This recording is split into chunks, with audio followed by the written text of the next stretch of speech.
सभी का हार्दिक स्वागत है। नए सदस्य शपथ ग्रहण अथवा प्रतिज्ञान करेंगे।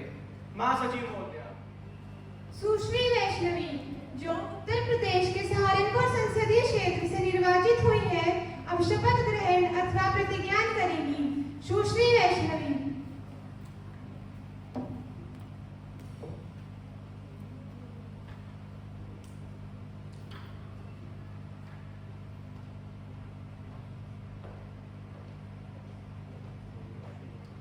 महोदया, आप शपथ ग्रहण करेंगी या प्रतिज्ञान करेंगी? मैं शपथ ग्रहण करूंगी। आप किस भाषा में शपथ ग्रहण करना चाहेंगी? हिंदी में श्रुषि।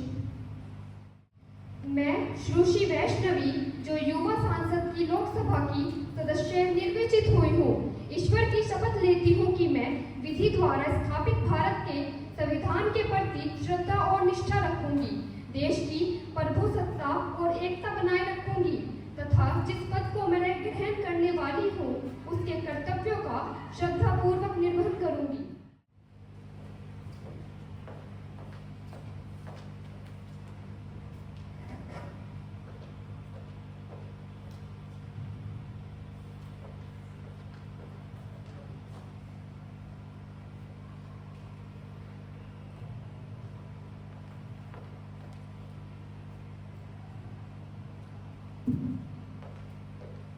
Shriman Vivan, who stands elected from Srinagar constituency of Jammu and Kashmir state, will now take an oath or an affirmation. Shriman Vivan, please.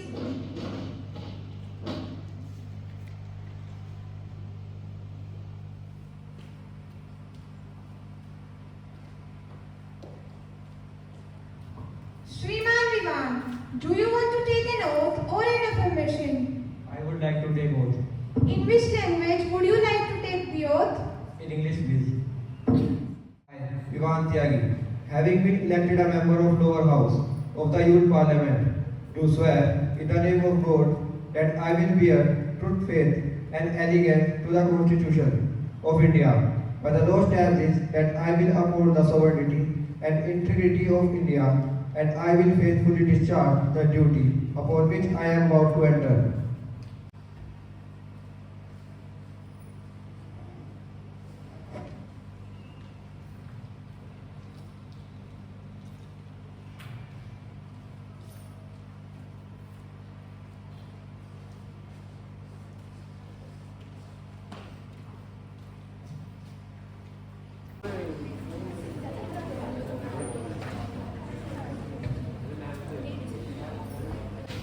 माननीय सदस्यगण, क्योंकि हम 2 माह के पश्चात आज मुख्य सत्र के शुभारंभ पर मिल रहे हैं, मेरा यह दुखद कर्तव्य है कि मैं सदन को हमारे 9 सैनिकों के दुखद निधन की सूचना दिनांक 14 अगस्त 2013 को अचानक हुए विस्फोटों के कारण आई AS सिंधु रक्षक पनडुब्बी मुंबई के तट समीप समुद्र में डूब गई। फलस्वरूप इसमें सवार 15 में से 9 सैनिकों तथा 3 अफसरों को अपनी जान गंवानी पड़ी, जो कि पूरे राष्ट्र के लिए अत्यंत पीड़ादायक है। ये सभी सैनिक अपने प्राणों की परवाह किए बिना देश की सुरक्षा में हमेशा तत्पर रहते थे, जिनकी इस दुर्घटना में असामयिक मृत्यु निश्चय ही दुखद है। मैं इन सभी के परिवारों के लिए गहरी अपनी संवेदना व्यक्त करता हूँ। अब मैं चाहूंगा कि प्रधानमंत्री जी इन सैनिकों के प्रति अपनी गहरी संवेदना व्यक्त करें। श्रीमान, मैं INS सिंधु रक्षक पनडुब्बी हादसे में मारे गए सभी 9 सैनिकों को अपनी श्रद्धांजलि अर्पित करती हूँ। हमारे जवान देश की सुरक्षा में विपरीत एवं कठिन परिस्थितियों में हमेशा तत्पर रहते हैं। वे हमारे राष्ट्र की अमूल्य संपत्ति तथा मानव संसाधन हैं। उनके त्याग, बलिदान और समर्पण की वजह से हम देश के भीतर सुरक्षित रहते हैं। हमारे इन 15 में से 9 सैनिकों की असामयिक मृत्यु अत्यंत दुखपूर्ण है। मैं इन सभी के परिजनों के लिए अपनी गहरी संवेदनाएं प्रकट करती हूँ। अब मैं चाहूंगा कि विपक्ष के नेता भी इन सैनिकों के प्रति अपनी गहरी संवेदना व्यक्त करें। श्रीमान, मैं आपको सदन के नेता द्वारा दी गई श्रद्धांजलि में स्वयं को संयोजित करती हूँ। देश के जवान हमारे लिए अतुलनीय हैं। वे हमारे भविष्य को सुरक्षित करने के लिए अपने वर्तमान का बलिदान कर देते हैं। नौसैनिक सहित थल सैनिक व वायु सैनिक सभी देश की सेवा में विषम परिस्थितियों में भी डटे रहते हैं। ऐसे 18 नौजवानों को INS सिंधु रक्षक पनडुब्बी हादसे में खो देना हमारे राष्ट्र के लिए बहुत बड़ी क्षति तथा अत्यंत दुखदायी है। ऐसी दुखद घड़ी में मेरा शहीदों के परिजनों से अनुरोध है कि वे स्वयं को अकेला बिल्कुल भी ना समझे, बल्कि आज पूरा राष्ट्र उनके साथ खड़ा है। मैं शोक संतप्त परिवारों को अपनी ओर से व अपनी दल की ओर से संवेदनाएं भेजती हूँ। सदस्यगण अपना गहरा शोक प्रकट करने के लिए कुछ क्षणों के लिए मौन खड़े होंगे।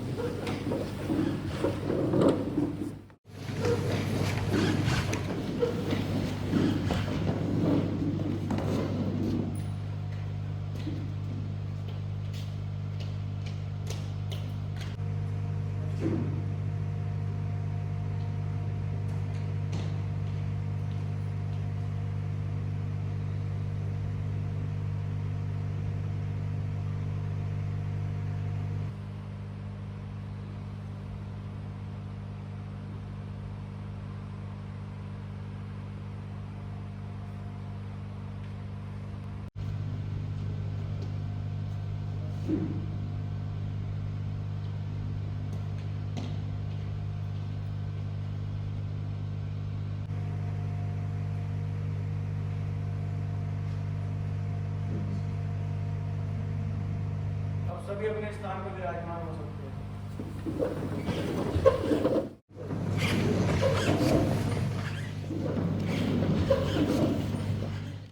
महासचिव शोक संतप्त परिवारों को संवेदना संदेश भेजेंगे।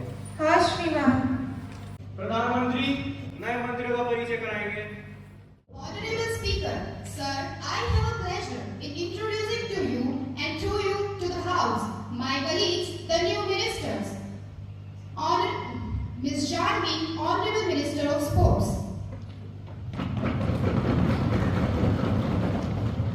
Ms. Khushi, Honorable Minister of Industries and Commerce. Ms. Zeba, Honorable Minister of Labour.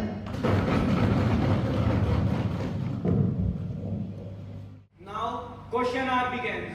प्रश्न number 101 Sushri सुनेरा।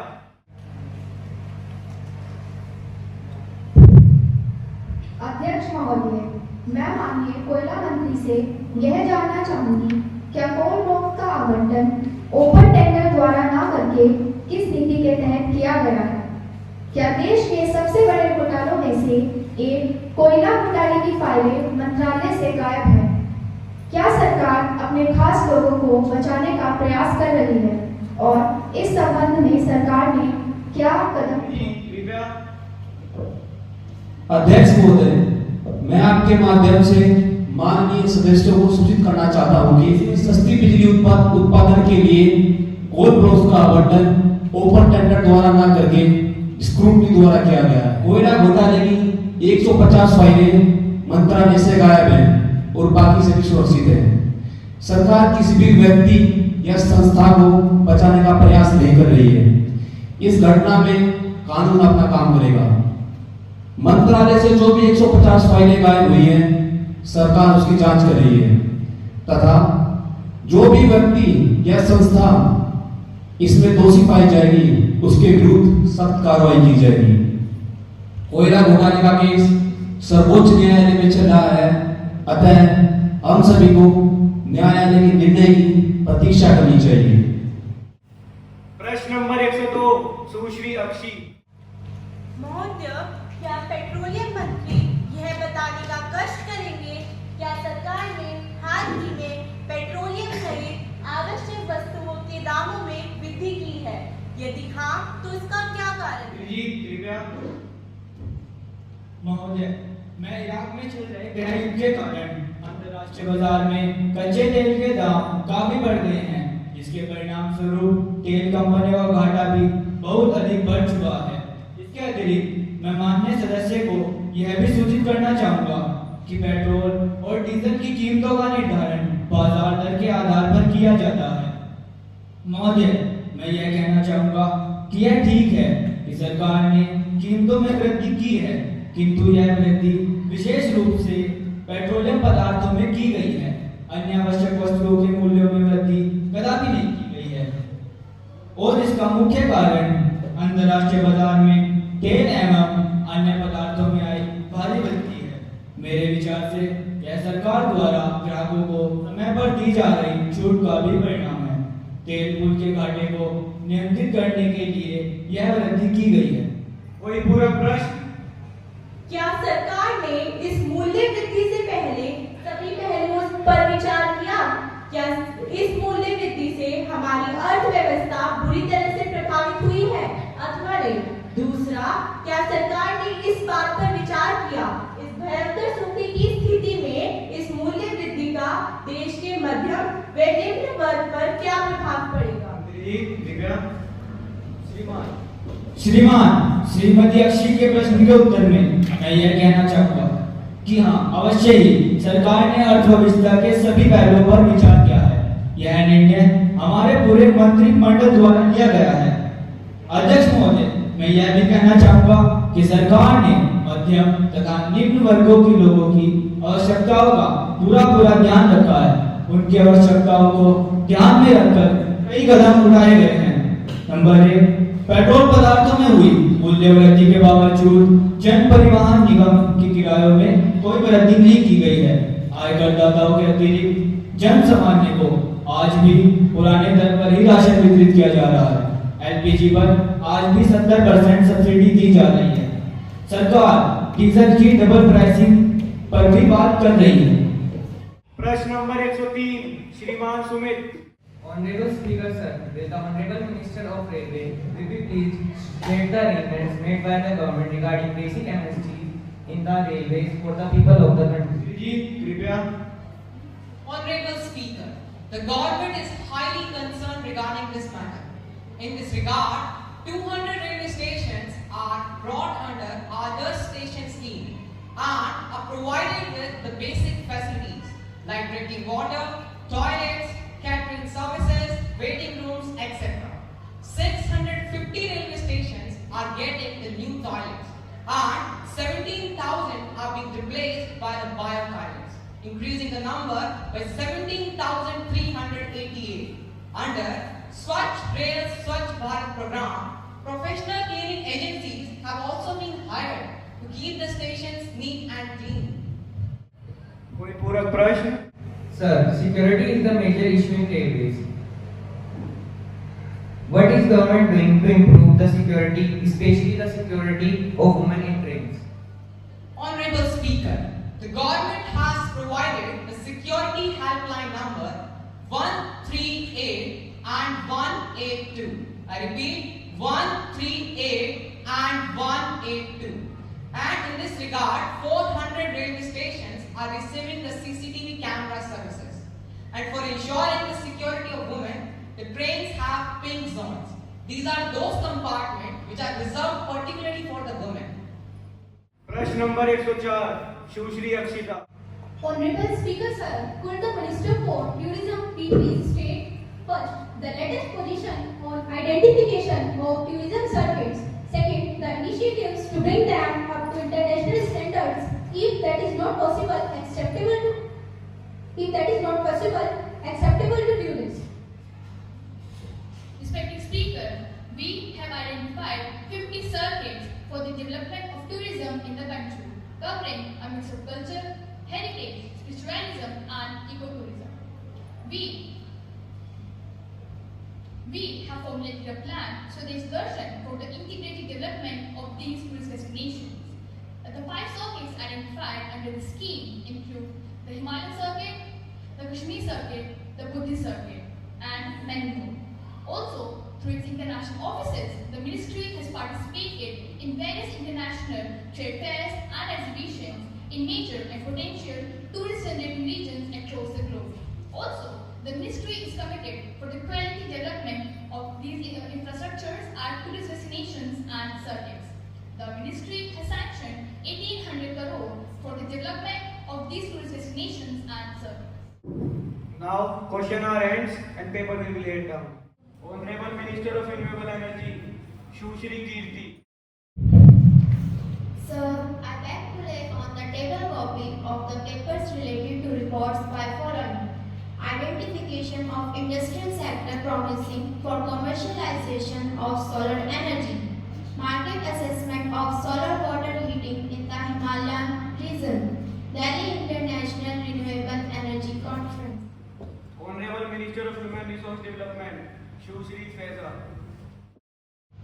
Sir, with your permission, I would like to lay down the following. Report on Working Group of Subcommittee of National Development Council. Report on Technology Mission of Oilseeds and Pulses. Report on Integrated Nutrients. May I Yes, say? Ms. Wadi. Honorable Speaker, there has been a serious breach of privilege by the members of the ruling party.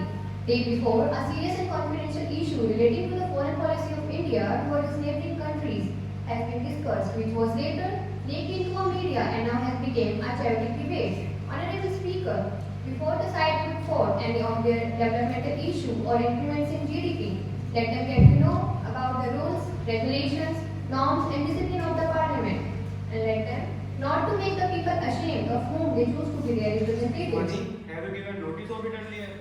Yes, sir. I have already given notice of it at 10 a.m. this morning. It will be examined and you will come to know about it. महासचिव युवा संसद की राज्यसभा से प्राप्त संदेश को पढ़ेंगे। श्रीमान, मुझे युवा संसद की राज्यसभा के महासचिव से प्राप्त निम्नलिखित संदेश की सूचना देनी है। युवा संसद को राज्यसभा की प्रक्रिया तथा कार्य संचालन विभाग के अनुसार मुझे रेलवे यात्री सुविधाएं सुधार विधेयक 2014 improvement of passengers facility railway bill 2014 की एक प्रति सभा पटल पर रखने का निर्देश हुआ है, जो राज्यसभा द्वारा 5 फरवरी 2014 में हुई बैठक में पारित किया गया था। महासचिव, राज्यसभा द्वारा पारित किए गए विधेयक किस प्रति सभा पटल पर रखेंगे? महोदय, मैं राज्यसभा द्वारा पारित किए गए रेलवे यात्री सुविधाएं सुधार विधेयक 2014 की एक प्रति सभा पटल पर रखती हूँ। Honorable members, I have to make an announcement. On the behalf of the honorable members of the House, I have great pleasure in extending a warm welcome to the Excellency Mr. Ayush, Speaker of the Chinese Parliament.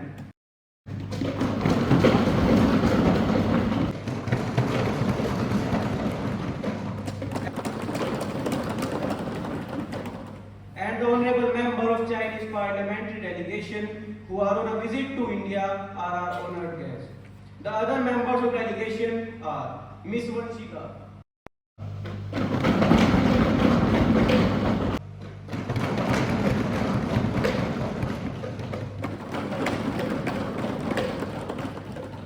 and Mr. Keshav.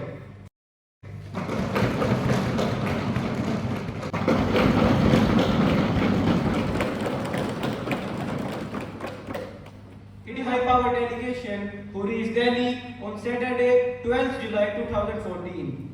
They are now seated in special boats. We wish them a happy and fruitful stay in our country. We also convey a warm feeling and very best wishes through them to their President, Prime Minister, Parliament, the government and very friendly people of China. Now, let us take up the calling attention. Ms. Naba and Ms. Parul will call the attention of Home Minister. Sir, I'd like to call the attention of Home Minister about the protest, anger and violence erupted in several parts of Andhra Pradesh, Assam and West Bengal. After the declaration of carving out a separate state, Telangana from Andhra Pradesh and action taken by government. Minister, please. श्रीमान, अलग तेलंगाना की घोषणा के दौरान आंध्र प्रदेश में कई छिटपुट हिंसात्मक घटनाएं हुई हैं। जैसा कि सभी जानते हैं, तेलंगाना राज्य के समर्थकों ने नए राज्य का स्वागत करते हुए खुशियां जताई हैं, तथा दूसरी तरफ श्रीमान तथा रायलसीमा के लोगों ने इसका विरोध किया है, क्योंकि वह लोग वर्तमान एकीकृत आंध्र प्रदेश में पक्षधर हैं, तथा दूसरी तरफ असम में भी बॉर्डरलाइन राज्य की मांग दोहराते हुए हिंसा की। इन्हीं हिंसाओं को ध्यान में रखते हुए सरकार ने कई पर्याप्त कदम उठाए हैं, जैसे कि राज्य पुलिस के साथ साथ केंद्रीय बलों के जवानों को भी लगाया गया तथा मैं व्यक्तिगत रूप में इन राज्यों के मुख्यमंत्रियों के साथ संपर्क में रहकर सब देख रही हूँ। वर्तमान में स्थिति काफी शांत व नियंत्रण में। दूसरी तरफ पश्चिम बंगाल में भी विरोध हो रहे हैं। विरोध की खबर सही है परंतु हिंसा की खबर गलत है। Miss Nawab.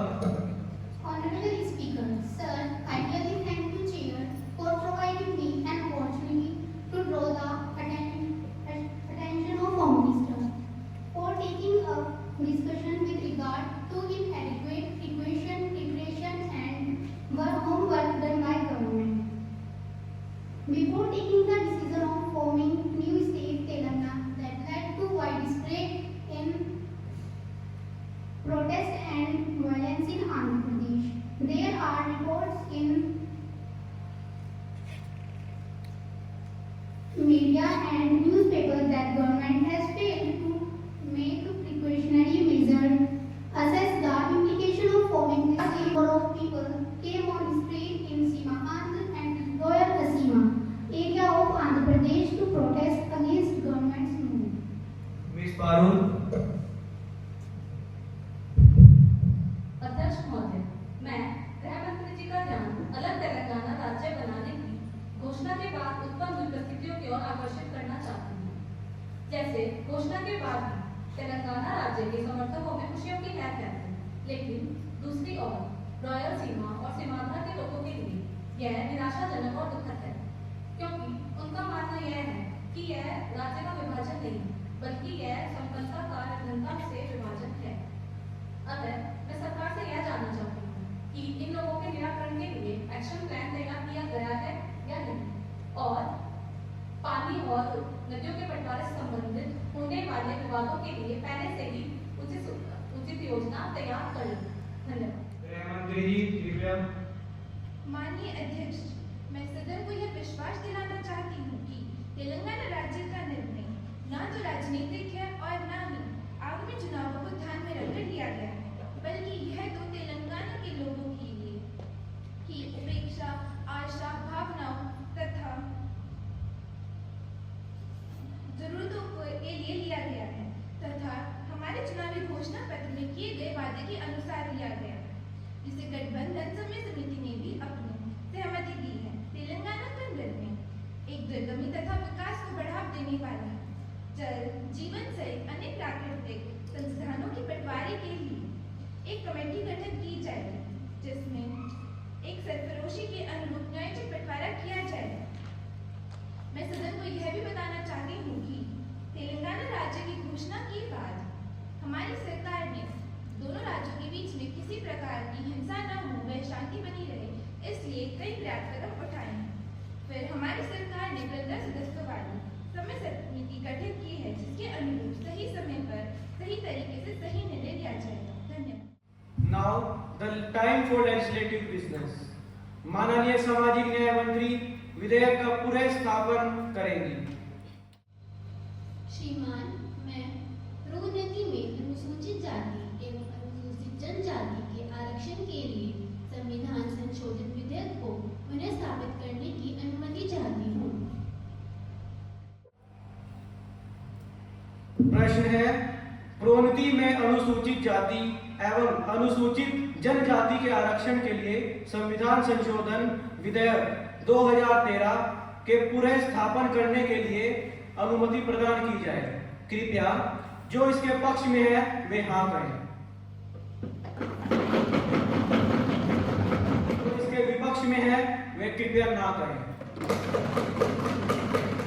मैं समझता हूँ कि हाँ का बहुमत है, हाँ का बहुमत है, हाँ का बहुमत है, अतः अनुमति दी जाए। श्रीमान, मैं विधेयक पुनः स्थापित करती हूँ। माननीय खेल व युवा मामलों के मंत्री जी कृपया।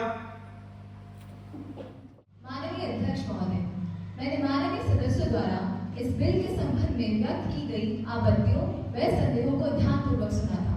मैं आपके माध्यम से सभी सामान्य सदस्यों को आश्वस्त करती हूँ कि यह बिल इन सभी आपत्तियों और संदेहों का निराकरण करेगा। जैसे कि इस बिल में वित्तीय अनियमितताओं को रोकने के लिए खेल संघों के बजट का अंकेक्षण करने सहित पर्याप्त प्रावधान है। यह बिल मंत्रियों को खेल संघों में पद धारण करने से रोकने के लिए कारगर होगा। यह बिल हमारे खिलाड़ियों के प्रदर्शन सुधारने, शक्तिवर्धक दवाओं के सेवन पर रोक सहित सभी अन्य मुद्दों पर हमारी अपेक्षाओं के अनुरूप खरा उतरेगा। खेल संघों के बजट तथा कार्य प्रणाली में पारदर्शिता लाने के लिए बीसीसीआई सहित सभी खेल संघों को सूचना के अधिकार 2005 के अंतर्गत लाने का प्रावधान भी इस बिल में है। आईपीएल 6 के दौरान सामने आई मैच फिक्सिंग, स्पोर्ट फिक्सिंग तथा सट्टेबाजी जैसी घटनाओं को इस बिल के तहत अपराध की श्रेणी में रखा गया है तथा उक्त घटनाओं में संलिप्त पाए जाने वाले व्यक्ति के लिए कठोर व पर्याप्त प्रावधान, सजा के प्रावधान भी इस बिल में है। अतः सभी माननीयों से मेरा यह निवेदन है कि इस बिल का तहे दिल से स्वागत करते हुए इसे सदन में प्रचंड बहुमत से पारित करवाएं। Question is that the bill to improve performance of our player and develop sports in our country at par with international standard be taken into consideration. Those who in favor will say yes. Those who are against it will say no. I think the yes have it, yes have it, yes have it. The motion is adopted. Now the question is that clause 2(7) stands part of the bill. Those who are in favor may say yes. Those against will say no. I think yes have it. The yes have it. The yes have it. The motion is adopted. Clause 2(7) stands part of the bill. Now the question is that clause 1, the inactive formula and the title stand part of the bill. Those who in favor will say yes. Those who are against it will please say no. I think the yes have it. The yes have it. The yes have it. The motion is adopted. Minister for Sports and Youth Affairs, please. Sir, I move the bill be passed. Motion moved that the bill is passed. Those in favor may please say yes. Those against it may please say no. I think the yes have it. The yes have it. The yes have it. The motion is adopted and bill is passed. Now, House is adjourned to meet again on 17 September 2024 at 11 a.m.